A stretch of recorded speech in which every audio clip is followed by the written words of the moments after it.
കുറച്ച് ആളുകളെ നമ്മൾ സൂക്ഷിക്കണം കേട്ടോ.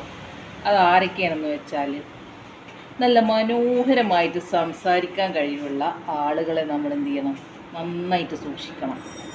കാരണം അവർക്ക് അതിലും മനോഹരമായിട്ട് നമ്മളെ പറ്റിക്കാൻ കഴിയും.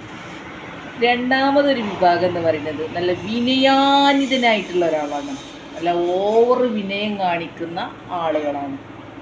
അവരെ നമ്മൾ എന്ത് ചെയ്യണം, നന്നായിട്ട് പേടിക്കണം. കാരണം അവരുടെ ആ ഓവർ വിനയം ഉണ്ടല്ലോ, അത് മതി നമ്മളെ ശരിയാക്കാൻ. പിന്നെയുള്ളത്, നമ്മൾ ഒരാളെയും കണ്ണുമടച്ച് വിശ്വസിക്കരുത് എന്നാണ്.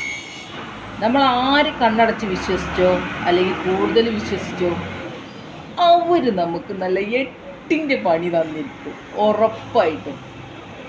അല്ലേ? തന്നിരിക്കും. അപ്പം ഇത്തരം ആളുകളൊക്കെ നമ്മൾ എന്ത് ചെയ്യണം, സൂക്ഷിക്കണം.